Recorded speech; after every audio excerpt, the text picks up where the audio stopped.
Hello, I'm Suzanne Forte, and thank you for watching Around APD. In this episode, we're talking to Major Tim Quiller, Zone 1 Commander. Major Quiller is currently the longest-serving Zone Commander, and we'll learn more about his leadership and exciting changes happening in Zone 1. Before we get into the feature story, here are 3 things you might have missed if you're not following the Atlanta Police Department on social media. The Atlanta Police Department celebrated retired employees at the 38th annual Jenkins Retiree Roundup. Assistant Police Chief Sean Jones, APD staff, and city leaders recognized nearly 400 former employees for their many years of service to the city of Atlanta. Big thanks to Voya, Coca-Cola, Dollar General, the Sherwin-Williams Company, Costco's, Macy, Jiffy Lube, the Auto Club, W Atlanta Midtown, Hyatt Regency Atlanta, National Vision Incorporated, the Clorox Company, Georgia Vocational Rehabilitation Agency, Dunkin' Donuts, and many more for supporting the event. Help prevent car break-ins by keeping a clean car. Please remember to follow the Atlanta Police Department's Clean Car campaign by removing all valuables from parked cars and making sure that all vehicle doors are locked. Learn additional tips by visiting the Atlanta Police Department's Facebook page. Renew your alcohol license by December 31st. The City of Atlanta Police Department License and Permit Unit regulates the sale or consumption of alcoholic beverages. All alcohol licenses expire on December 31st of each year and must be renewed to continue the sale or consumption of alcoholic beverages. For more information, visit the Atlanta Police Department's website at AroundAPD.org. Today we're at the Zone 1 precinct with Major Tim Quiller. Major Quiller, thanks so much for joining us. Well, thank you for having me.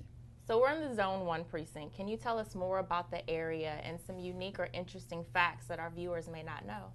Well, I think one interesting fact is Zone 1 has had a significant reduction in crime over the last 4 or 5 years.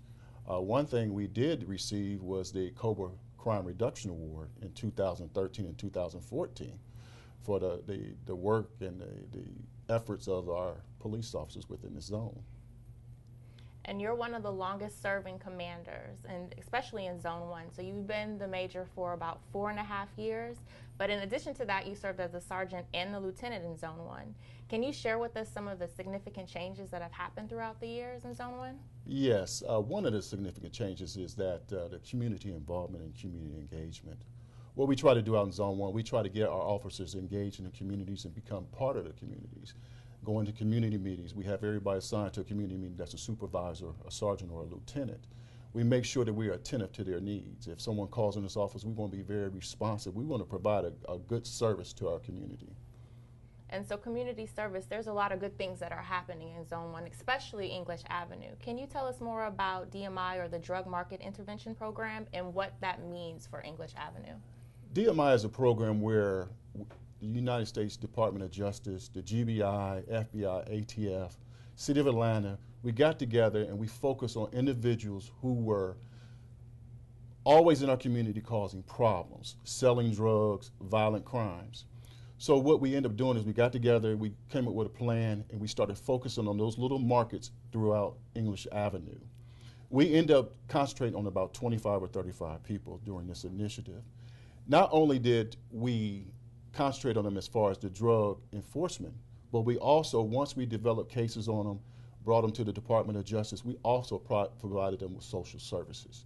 So not only did we want to enforce the drug laws, but we also wanted to provide those individuals with some type of social services. That could be drug prevention, that could be jobs.